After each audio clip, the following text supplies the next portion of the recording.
Je nettoyais l'évier de la cuisine quand Camille a lâché, je ne suis plus attiré par toi. J'ai tendu ma joue pour un baiser, puis j'ai continué. Après une semaine sans café au lit et en dormant dans la chambre d'amis, sa panique a commencé à monter. Le mercredi à 14 h, j'ai contacté un avocat spécialisé en droit de la famille. Vous savez comment certaines conversations se rejouent dans votre tête pendant des semaines après? Celle-ci n'était pas comme ça.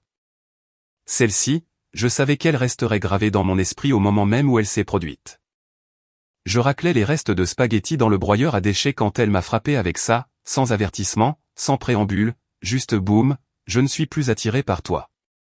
La fourchette que je tenais à teinter dans l'évier, non pas parce que j'étais choqué, mais à cause de la façon dont elle l'a dit, comme si elle annonçait la météo ou me demandait d'acheter du lait en rentrant à la maison. Je me suis retourné et elle était là, appuyée contre le comptoir, les bras croisés, avec une expression que je n'avais jamais vue auparavant, ni colère, ni tristesse, juste factuelle, comme si elle avait répété ce moment dans sa tête et était soulagée de l'avoir enfin dit. Au lieu de réagir émotionnellement, j'ai hoché la tête lentement et j'ai dit « J'apprécie ton honnêteté ». Le regard sur son visage était inestimable. On pouvait voir la confusion s'installer comme si elle s'était préparée à une conversation complètement différente. Elle a cligné des yeux plusieurs fois, a décroisé les bras, puis les a croisés à nouveau. « C'est tout ?» a-t-elle demandé. « C'est tout ce que tu as à dire ? Que voudrais-tu que je dise d'autre ?» ai-je demandé, sincèrement curieux. « Tu m'as dit ce que tu ressentais. Je ne peux pas contester tes sentiments et je ne vais pas essayer de te convaincre du contraire. » Elle a déplacé son poids d'un pied à l'autre. Cela ne se passait clairement pas selon son script. Eh bien, je pensais juste. Je veux dire, tu ne veux pas en parler ? De nous ? Parler de quoi exactement ? J'ai continué à essuyer le comptoir. Tu as clairement fait part de ta position. Tu n'es pas attiré par ton mari. Je comprends. Ce n'est pas si simple, a-t-elle dit, sa voix montant un peu. Le mariage, c'est plus que de l'attirance. J'ai arrêté d'essuyer et je l'ai regardé à nouveau. Tu as absolument raison. Mais l'attirance reste importante. Si tu ne la ressens pas, tu ne la ressens pas. Je respecte ça. Le silence s'est étiré entre nous. Elle a ouvert la bouche comme si elle voulait dire autre chose, puis l'a refermée. Je pouvais voir les rouages tourner dans sa tête, essayant de comprendre pourquoi je ne réagissais pas comme elle s'y attendait. Alors, qu'est-ce que cela signifie pour nous, a-t-elle finalement demandé. Je suppose que cela dépend de ce que tu voulais que cela signifie, ai-je dit. Mais je ne vais pas faire semblant d'être quelqu'un que je ne suis pas, et je ne vais pas supplier quelqu'un de me trouver attirant. Ce ne serait juste ni pour l'un ni pour l'autre. Elle m'a regardé longuement, puis s'est retournée et est montée à l'étage sans un mot de plus. J'ai fini de nettoyer la cuisine. Comme toujours, la seule différence était la clarté. Pour la première fois depuis des mois, peut-être des années, je savais exactement où j'en étais. Plus tard ce soir-là, elle est venue se coucher comme si rien ne s'était passé, s'est glissée à côté de moi et a dit bonne nuit comme si c'était un mardi ordinaire. Mais quand elle s'est penchée pour notre habituel baiser du soir, j'ai légèrement tourné la tête, alors elle a eu ma joue à la place. Qu'est-ce que c'était, a-t-elle demandé. Eh bien, ai-je dit, en me calant dans mon oreiller. Tu as dit que tu n'étais pas attiré par moi. Je pense qu'un baiser de bonne nuit entre époux devrait probablement impliquer un certain niveau d'attirance. Tu ne crois pas? Elle est restée silencieuse un instant. Tu es ridicule. Je suis logique, les jeux corrigés. Tu ne peux pas avoir le beurre et l'argent du beurre. Soit tu es attiré par ton mari, soit tu ne le es pas. Tu as clairement fait ton choix. Je pouvais la sentir me fixer dans le noir. Mais j'ai fermé les yeux et me suis endormi. Pour la première fois depuis des mois, j'ai dormi comme un loir. Il y a quelque chose de libérateur à savoir exactement où l'on en est, même quand ce n'est pas là où l'on pensait être.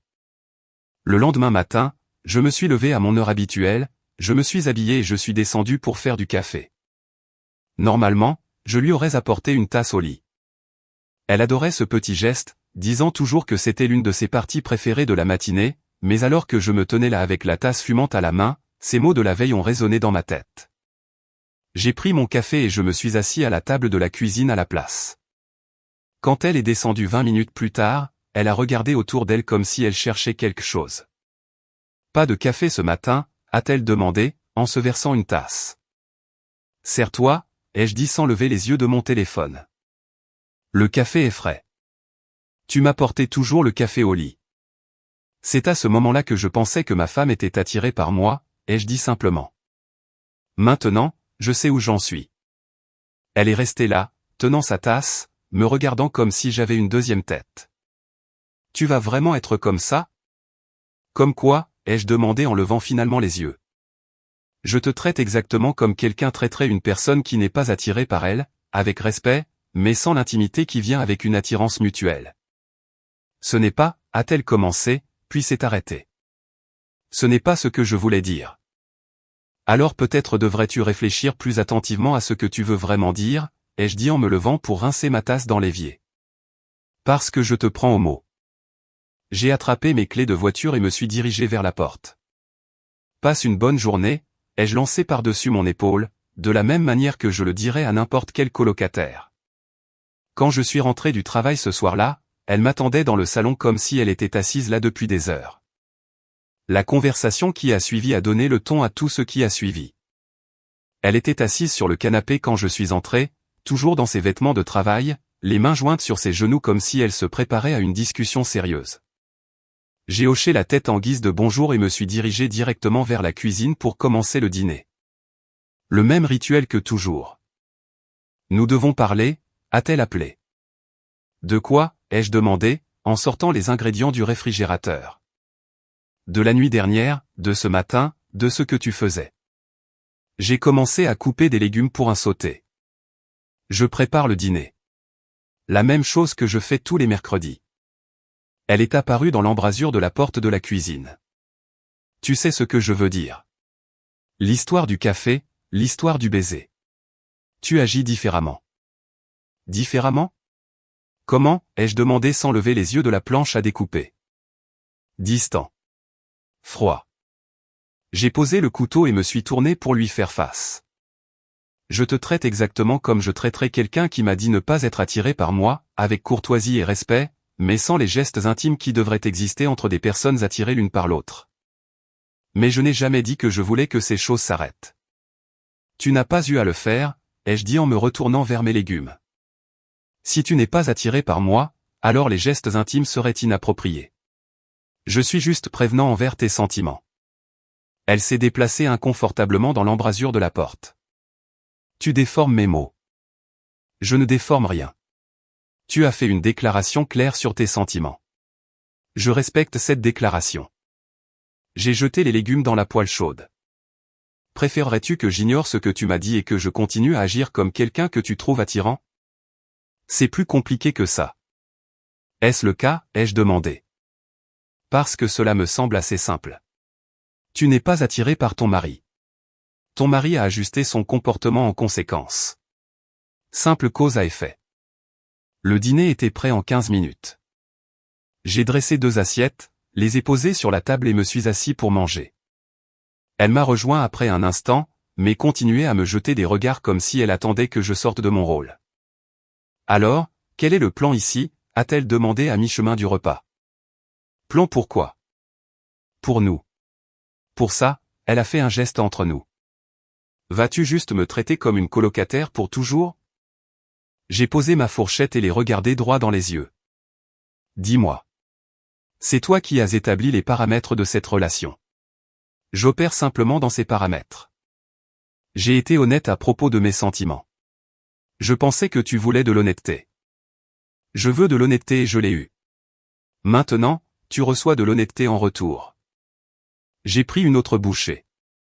Voici ce que ça donne quand quelqu'un respecte ton manque d'attirance envers lui. Elle a remué la nourriture dans son assiette sans manger beaucoup. Ce n'est pas ce que je voulais. Qu'est-ce que tu voulais, ai-je demandé. Voulais-tu que je te supplie de me trouver attirant? Vouliez-vous que je promette de changer pour devenir quelqu'un que tu pourrais désirer? Parce que ce n'est pas comme ça que l'attirance fonctionne et nous le savons tous les deux. Je veux. Je ne sais pas. Je voulais que ça compte pour toi que je l'ai dit. Ça compte pour moi, c'est pourquoi je le respecte. J'ai terminé mon dîner et me suis levé pour débarrasser mon assiette. Si tu t'attendais à ce que je m'effondre ou que je commence à ramper, alors tu ne me connais pas aussi bien que je le pensais. Ce soir-là, j'ai fait ce que je faisais toujours.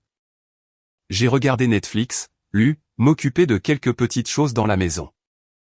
La seule différence était que je faisais tout sans la consulter, sans les touches occasionnelles et les petites interactions que les couples mariés partagent habituellement.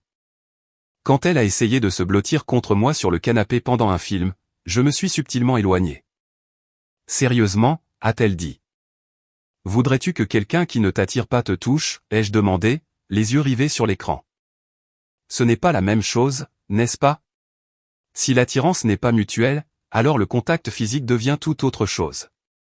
Je m'assure juste que tu es à l'aise. Elle s'est déplacée à l'autre bout du canapé avec un soupir exaspéré. Je pouvais la sentir me fixer, mais j'ai continué à regarder le film. À mi-chemin, elle s'est levée et est allée se coucher sans dire bonne nuit. Le vendredi matin, elle est descendue et m'a trouvé en train de boire du café et de lire les nouvelles sur mon téléphone. Pas de tasse l'attendant sur le comptoir. Pas de baiser sur la joue en partant. Passe une bonne journée, ai-je dit poliment, en attrapant mes clés. Attends, a-t-elle appelé. Qu'est-ce que tu fais ce week-end? Je n'ai pas encore décidé. Probablement aller à la salle de sport, peut-être rencontrer des amis. Quoi? Nous faisons habituellement des choses ensemble le week-end. Le faisons-nous, ou est-ce que c'est moi qui planifie habituellement les choses pour nous deux? Elle est restée silencieuse un instant. Tu planifies la plupart de nos activités du week-end, n'est-ce pas? Eh bien, j'ai pensé que quelqu'un qui n'est pas attiré par moi ne voudrait probablement pas passer son temps libre avec moi. Alors, je prends d'autres dispositions. J'ai ouvert la porte.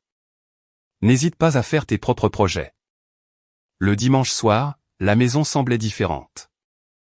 Elle avait passé la majeure partie du week-end à envoyer des SMS à des amis, à regarder la télévision seule et à faire ses propres affaires pendant que je vaquais à ma vie sans elle. Pas de repas partagés, pas d'activité de couple, pas de dimanche matin paresseux au lit. Elle était dans la cuisine quand je suis rentré de la salle de sport le dimanche soir, et elle avait l'air de m'avoir attendu. C'est ridicule, a-t-elle dit dès que je suis entré. Qu'est-ce qui est ridicule? Tout ça. Tu me punis d'être honnête. J'ai pris une bouteille d'eau dans le réfrigérateur et me suis appuyé contre le comptoir. Je ne te punis pas. Je me protège. Te protéger de quoi? De continuer à investir de l'énergie émotionnelle dans quelqu'un qui n'en veut pas. J'ai bu une longue gorgée d'eau. Tu m'as dit que tu n'étais pas attiré par moi. D'accord, je t'ai entendu. Maintenant, j'agis en conséquence. Mais je n'ai jamais dit que je voulais que tu cesses d'être mon mari. N'est-ce pas, ai-je demandé. Parce que l'attirance est une partie assez fondamentale d'être le mari de quelqu'un. Du moins, ça l'était pour moi. Elle m'a regardé longuement et j'ai pu voir quelque chose changer dans son expression, comme si elle commençait enfin à réaliser que ces mots avaient des conséquences qu'elle n'avait pas anticipées. Et si je me trompais, a-t-elle demandé doucement. Te trompais sur quoi? Sur le fait de ne pas être attiré par toi. J'ai posé ma bouteille d'eau et l'ai regardée attentivement. Te trompais-tu ou es-tu simplement mal à l'aise avec les résultats de ton honnêteté? La question a plané entre nous et pour la première fois depuis mardi soir, elle n'a pas eu de réponse rapide. Le premier vrai test est venu le jeudi soir quand sa sœur a appelé pour des plans de dîner pour samedi. J'étais dans le garage, travaillant sur ma moto quand elle m'a trouvé 20 minutes plus tard. Ma sœur veut savoir si nous pouvons les rejoindre au jardin des saveurs samedi soir, a-t-elle dit en se tenant dans l'embrasure de la porte. J'ai levé les yeux du moteur. Tu devrais y aller, nous, a-t-elle corrigé. Elle nous a invités tous les deux. Je n'ai pas l'intention d'y aller. Je suis retourné à l'ajustement du carburateur. Tu peux lui dire que j'avais d'autres projets. Quels autres projets? Est-ce important? Le fait est que les couples qui sont attirés l'un par l'autre vont dîner ensemble. Puisque tu n'es pas attiré par moi, ce serait bizarre de faire semblant du contraire devant ta famille. Elle est entrée dans le garage. Tu ne vas vraiment pas venir dîner avec ma sœur? Pourquoi le ferais-je? Pour que tu puisses t'asseoir là, sans être attiré par moi, pendant que je fais la conversation avec ta famille.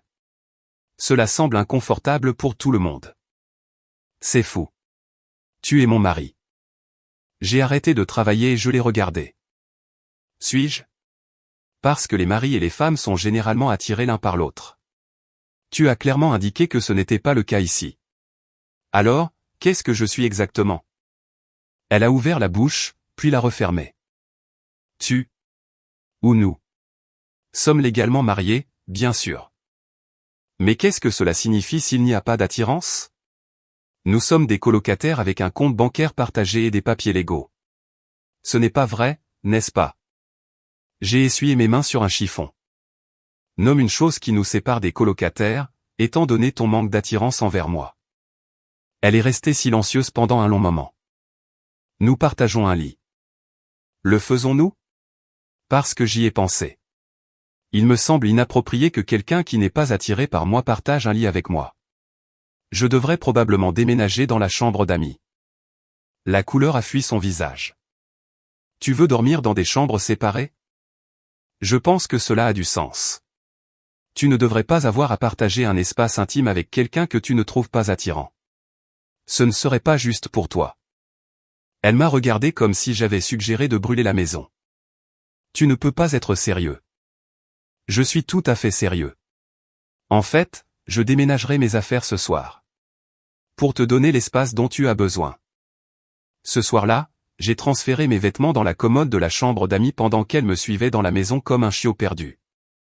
Chaque fois que je portais quelque chose à l'étage, elle avait une autre protestation. Les gens vont penser qu'il y a quelque chose qui ne va pas entre nous. Il y a quelque chose qui ne va pas entre nous. Tu me l'as dit toi-même. Qu'est-ce que je suis censé dire à ma sœur quand tu ne viendras pas dîner? Dis-lui la vérité. Dis-lui que tu n'es pas attiré par ton mari. Donc, les dîners de famille semblent inappropriés. Je ne peux pas dire ça. Alors invente quelque chose. Dis-lui que je suis malade. Dis-lui que je travaille. Je m'en fiche vraiment. Vers 21h, j'étais installé dans la chambre d'amis avec mon ordinateur portable et un livre.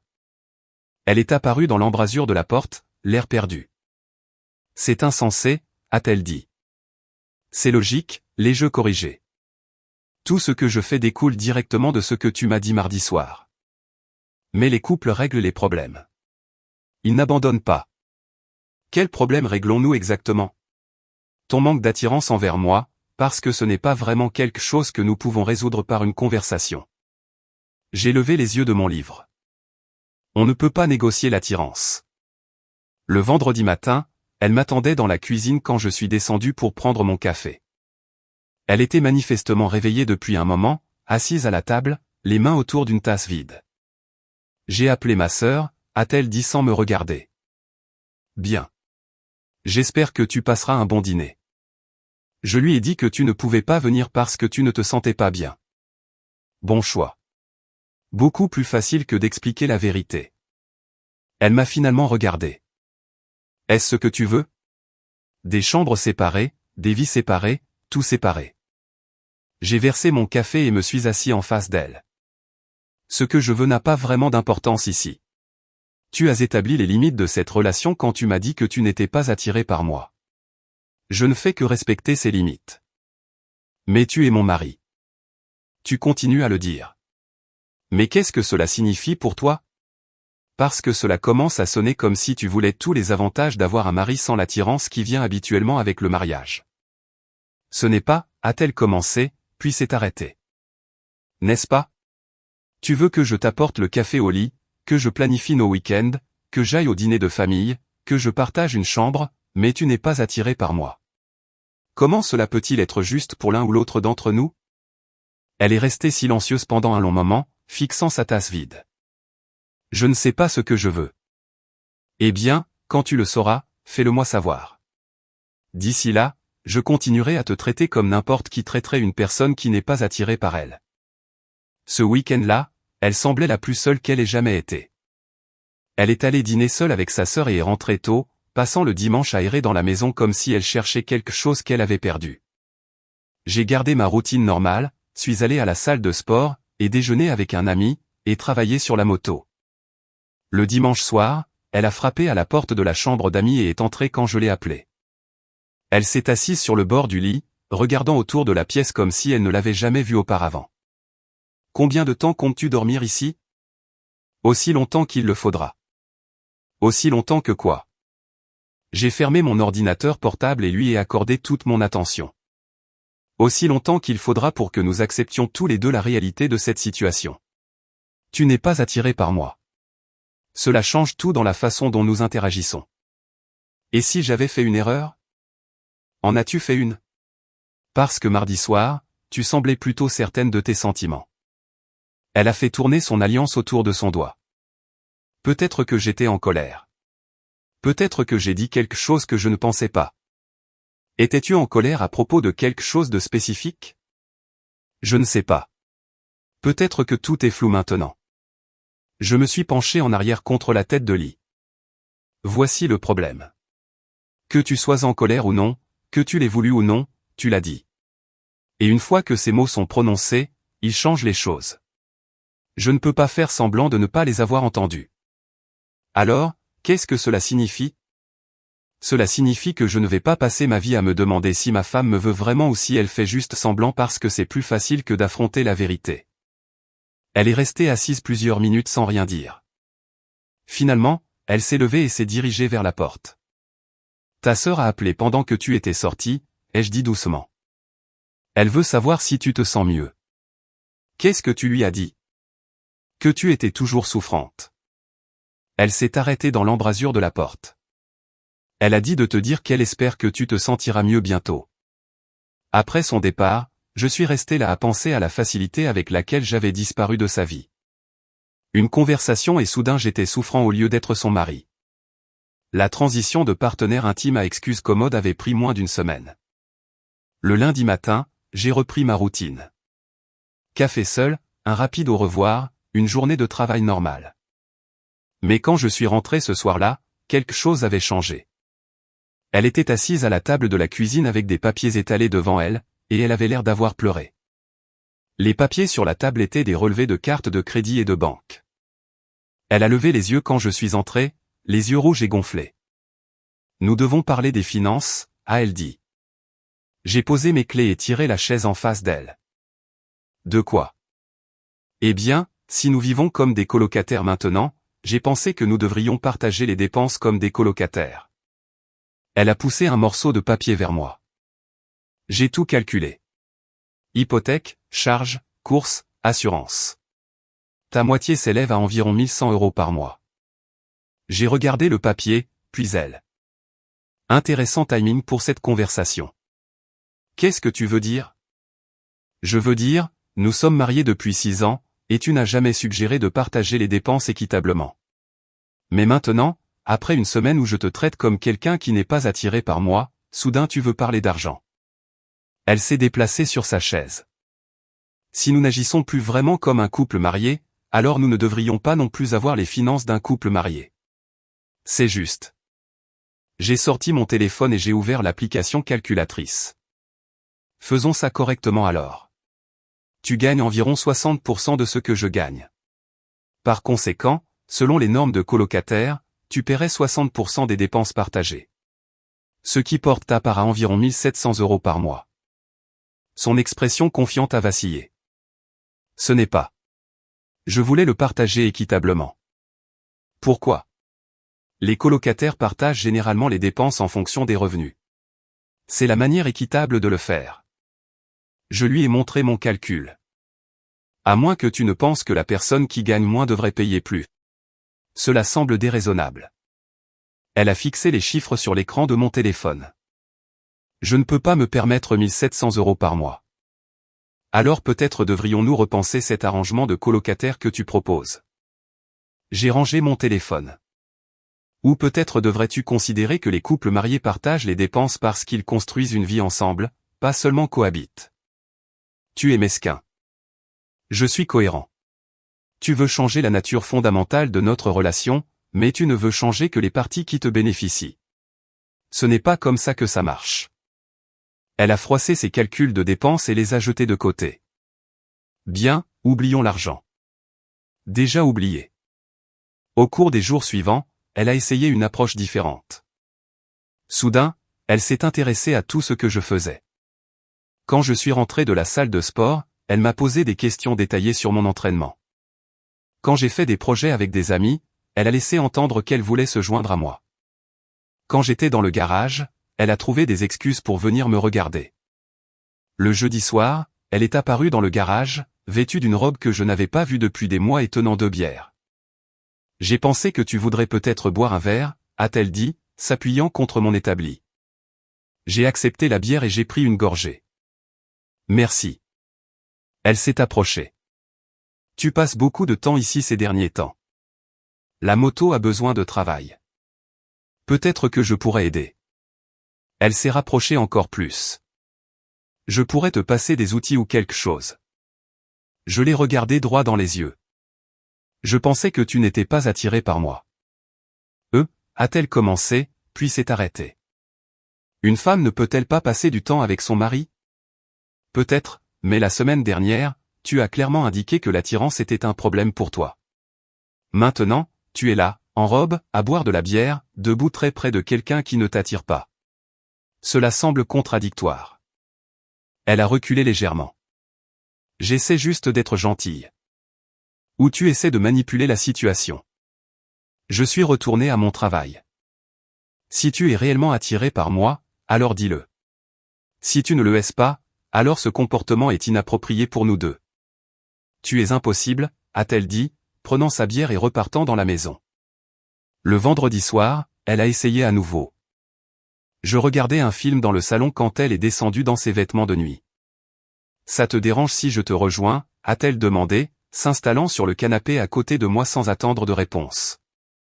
Pays libre, non? Elle s'est blottie contre mon flanc, posant sa main sur mon bras. Qu'est-ce que nous regardons? Un film d'action?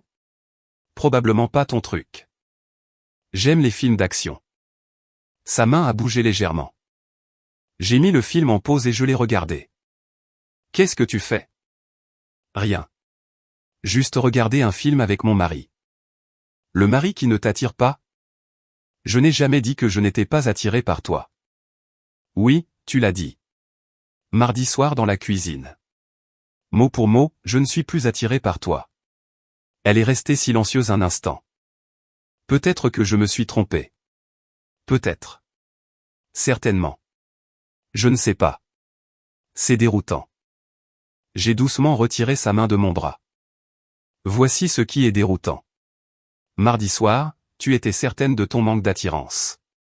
Maintenant, après une semaine à expérimenter ce qu'est la vie quand ton mari respecte ce manque d'attirance, soudain tu es confuse à propos de tes sentiments. Les gens peuvent changer d'avis. Le peuvent-ils? Ou es-tu juste mal à l'aise avec les conséquences de ton honnêteté?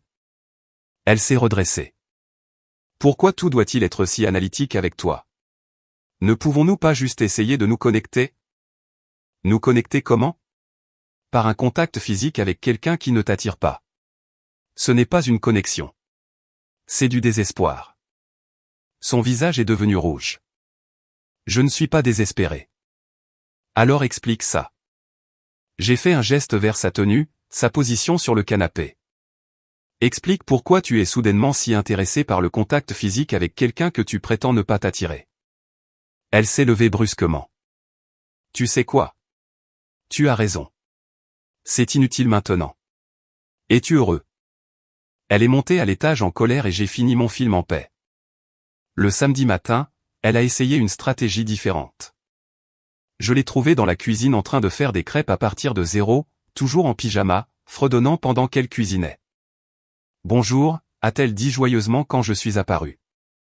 J'ai fait ton préféré. J'ai versé mon café et me suis appuyé contre le comptoir. Merci, mais j'ai déjà mangé. Tu as déjà mangé? Il n'est que 8h30. J'ai pris un shake protéiné après ma course. Je dois rencontrer des amis pour le déjeuner plus tard, donc je n'ai pas vraiment faim. Son visage s'est affaissé. Oh, je pensais que nous pourrions prendre le petit déjeuner ensemble comme avant. Quand nous prenions le petit déjeuner ensemble, tu étais attiré par moi. Les choses sont différentes maintenant. Ne pouvons-nous pas juste faire comme si les choses étaient normales pour un matin? Faire semblant? J'ai posé ma tasse de café. Tu veux que je fasse semblant que tu es attiré par moi pour que nous puissions manger des crêpes ensemble? Ce n'est pas ce que je voulais dire. Qu'est-ce que tu voulais dire? Elle a éteint la cuisinière et m'a fait face. Je voulais dire, ne pouvons-nous pas juste essayer d'être gentils l'un envers l'autre? Je suis gentil avec toi. Je te traite avec respect et considération, mais je ne vais pas faire semblant que nous avons quelque chose que nous n'avons pas juste pour te mettre à l'aise. Et si je disais que j'avais fait une erreur? Et si je disais que je suis attiré par toi? J'ai étudié son visage attentivement. L'es-tu? Ou est-ce que tu as juste le manque de quelqu'un qui t'apporte le café au lit et planifie tes week-ends? La question a plané entre nous comme un défi. Elle a regardé les crêpes, puis moi, et je pouvais la voir lutter avec ce qu'il fallait dire. Je nous manque, a-t-elle finalement dit. Quelle partie de nous? La partie où je faisais des choses pour toi ou la partie où tu voulais réellement que je les fasse? Elle n'a pas répondu, ce qui était une réponse en soi. Le dimanche après-midi, je lisais dans la chambre d'amis quand elle a frappé à la porte. Quand j'ai levé les yeux, elle tenait 2 tasses de café et affichait une expression que je n'avais pas vue depuis des années. Vulnérable, presque effrayée. Pouvons-nous parler? A-t-elle demandé. Vraiment parler cette fois. J'ai fermé mon livre et lui ai fait signe de s'asseoir sur la chaise près de la fenêtre. Elle m'a tendu une tasse et s'est assise, serrant son propre café comme si cela la réchauffait.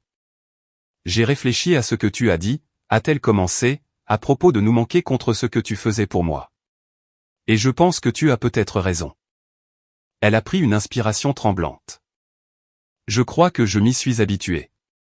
Je crois que je t'ai tenu pour acquis. J'ai attendu qu'elle continue. Quand j'ai dit que je n'étais plus attiré par toi, je pense que ce que je voulais vraiment dire, c'est que j'ai cessé de prêter attention à mon attirance pour toi. Est-ce que ça a du sens? Pas vraiment, ai-je dit. L'attirance n'est pas quelque chose à laquelle on prête attention. C'est quelque chose que l'on ressent ou pas. Mais si on arrête de la remarquer parce que tout le reste devient routine. Et si on arrête de voir son mari comme un homme attirant parce qu'on le voit seulement comme le gars qui apporte le café, planifie les week-ends et répare les choses dans la maison. J'ai siroté mon café et j'ai réfléchi à ses paroles. Donc tu dis que tu étais attiré par moi mais que tu l'as oublié. Je dis que je crois que j'ai confondu le confort avec un manque d'attirance. Elle a posé sa tasse et m'a regardé droit dans les yeux. Et je crois que je n'ai pas réalisé ce que j'avais avant cette semaine, quand tu as arrêté de faire toutes ces choses. Ce qui nous ramène à ma question originale. Est-ce que je te manque ou est-ce que ce sont les choses que je faisais pour toi qui te manquent? Les deux, a-t-elle dit doucement. Mais pas de la manière que tu penses. Explique. Elle est restée silencieuse pendant un long moment, rassemblant ses pensées.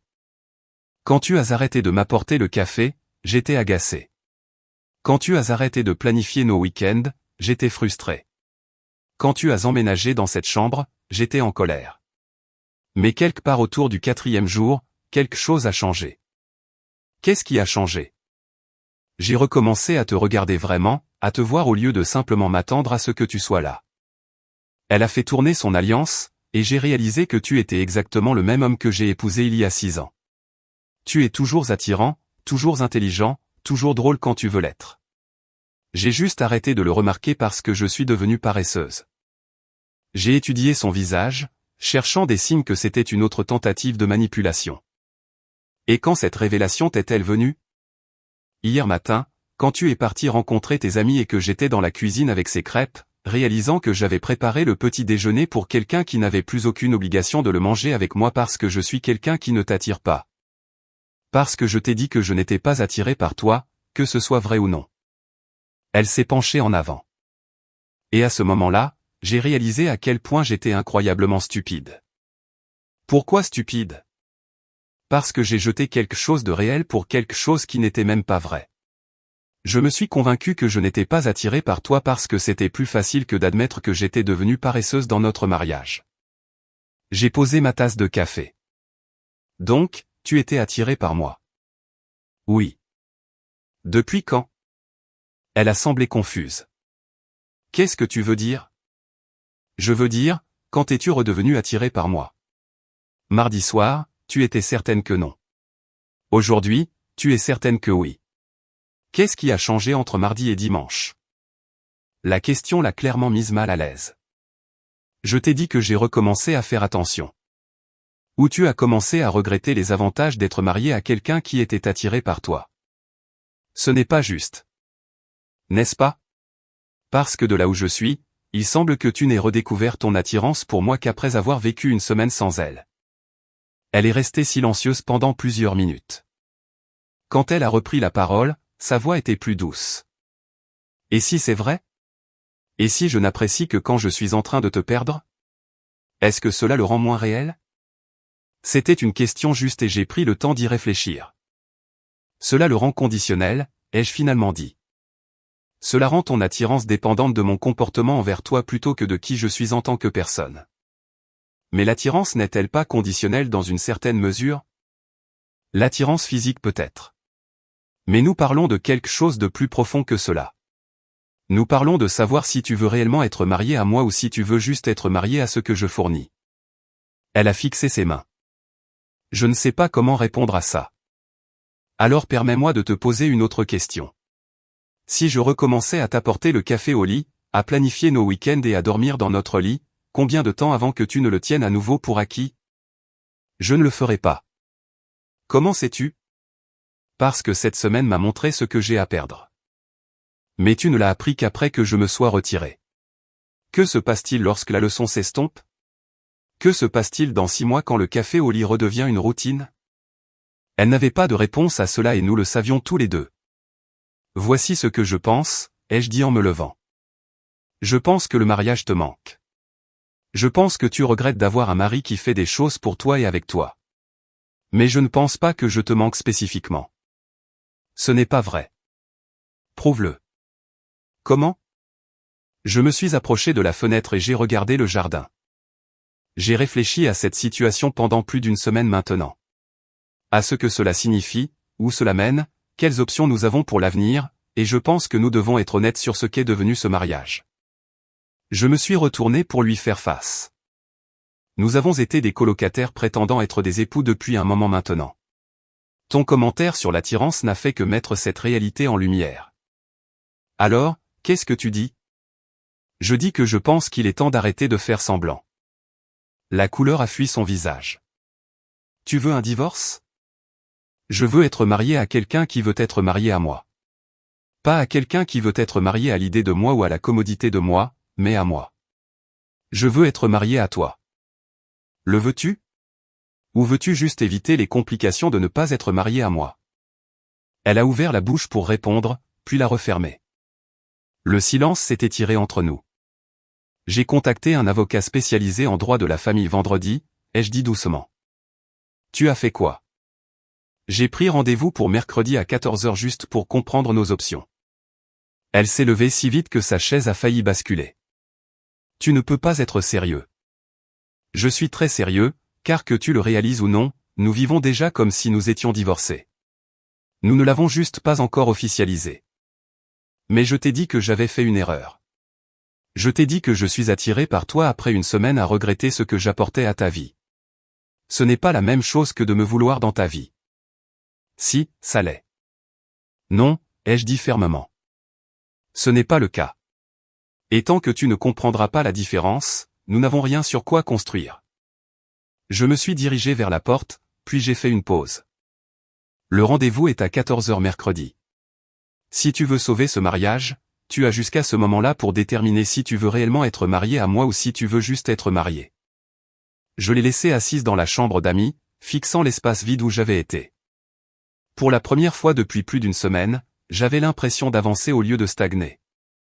Le mercredi est arrivé plus vite qu'elle ne l'avait anticipé. Je prenais mon café du matin quand elle est apparue dans la cuisine, entièrement habillée à 7h du matin, ce qui était inhabituel pour elle. J'ai réfléchi à ce que tu as dit, a-t-elle commencé. Et je pense que tu avais raison sur la plupart des choses. Elle s'est versée du café avec des mains tremblantes. Je t'ai tenu pour acquis. Je suis devenue paresseuse et je le ferai probablement encore. J'ai hoché la tête mais n'ai pas parlé. Mais je pense aussi que tu as déjà pris ta décision concernant ce mariage et rien de ce que je dirai aujourd'hui ne changera cela. Pourquoi penses-tu cela? Parce que tu as fixé ce rendez-vous avant même que nous ayons eu la conversation pour savoir si je suis vraiment attiré par toi. Tu avais déjà décidé que c'était fini. Elle avait raison et nous le savions tous les deux. Alors, que se passe-t-il maintenant, a-t-elle demandé. Maintenant, nous arrêtons de faire semblant que c'est quelque chose que ce n'est pas. Et si je ne veux pas divorcer, alors tu devras le vouloir seul, parce que j'en ai fini. Elle s'est assise en face de moi, les larmes commençant à monter. Et si je promettais de changer? Et si je promettais de ne plus jamais te tenir pour acquis? Combien de fois dans ta vie as-tu fait des promesses que tu n'as pas pu tenir, ai-je demandé. Non pas parce que tu mentais, mais parce que tu surestimais ta capacité à être fondamentalement différente de qui tu es. Elle n'a pas répondu. Les gens ne changent pas fondamentalement, ai-je continué. Ils peuvent ajuster leur comportement pendant un certain temps, surtout quand ils ont peur de perdre quelque chose, mais finalement ils reviennent à être qui ils sont. Alors c'est ça. 6 ans de mariage et tu abandonnes juste? Je n'abandonne pas. J'accepte la réalité. Je me suis levé et j'ai rincé ma tasse. Tu m'as dit que tu n'étais pas attiré par moi. Peut-être que c'était vrai. Peut-être que non. Mais cela m'a dit quelque chose d'important sur la façon dont tu envisages ce mariage. Qu'est-ce que ça t'a dit? Que tu me vois comme optionnel. Quelqu'un que tu peux prendre ou laisser selon ce que tu ressens ce jour-là. Ce n'est pas vrai. N'est-ce pas? Parce qu'au moment où tu es devenu mal à l'aise avec les conséquences de tes mots, tu as essayé de les reprendre. Cela me dit qu'ils n'ont pas été considérés attentivement en premier lieu. J'ai attrapé mes clés sur le comptoir. Le rendez-vous avec l'avocat est à 14 heures. Je vais faire préparer les papiers pour un divorce par consentement mutuel.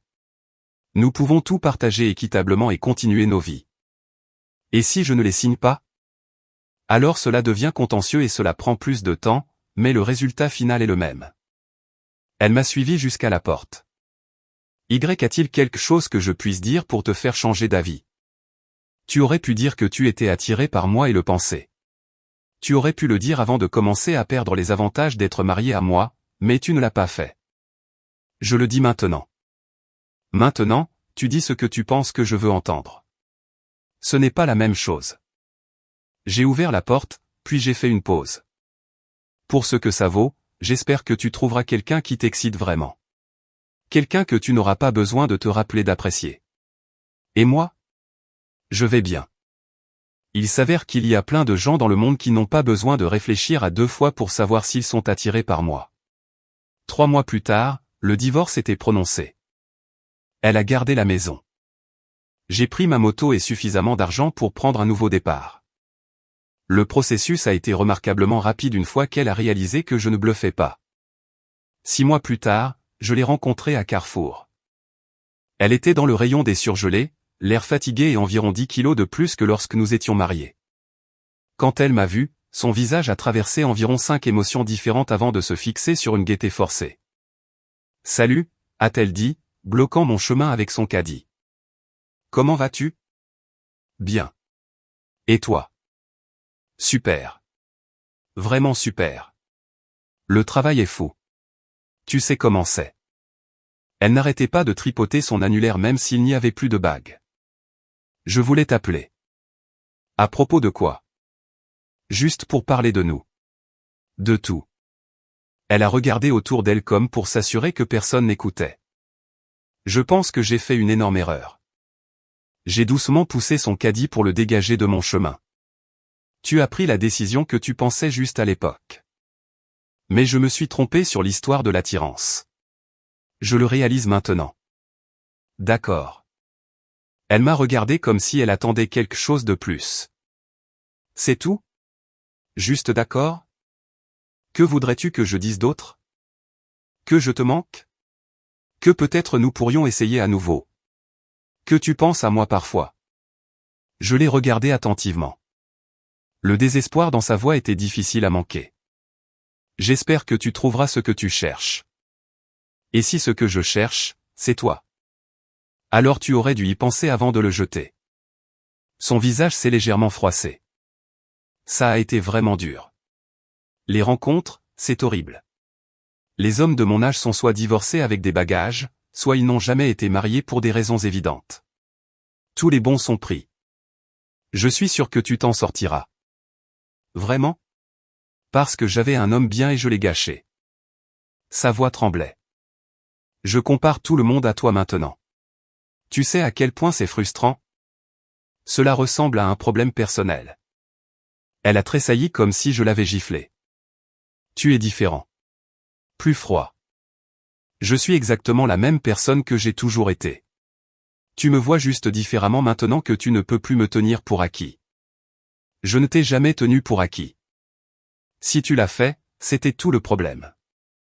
Elle est restée là 1 minute de plus, espérant peut-être que je changerais d'avis ou que j'offrirais un signe qu'il y avait encore une chance. Comme je ne l'ai pas fait, elle a poussé son caddie devant moi sans dire au revoir. J'ai terminé mes achats et je suis rentré dans mon nouvel appartement. Un petit endroit, mais c'est le mien. Personne pour me dire qu'il n'est pas attiré par moi. Personne pour reprendre ses mots quand les conséquences ne lui plaisent pas. Le mois dernier, un ami m'a présenté sa cousine. Une femme intelligente, drôle, attirante qui rit de mes blagues et semble sincèrement apprécier ma compagnie. Nous prenons notre temps, mais elle montre clairement qu'elle est intéressée. C'est rafraîchissant d'être avec quelqu'un qui n'a pas besoin de se convaincre de me vouloir. Parfois, je me demande si mon ex-femme a trouvé quelqu'un d'autre, mais pas assez pour me renseigner. Ses problèmes ont cessé d'être les miens le jour où elle a décidé que je ne méritais pas d'être désiré.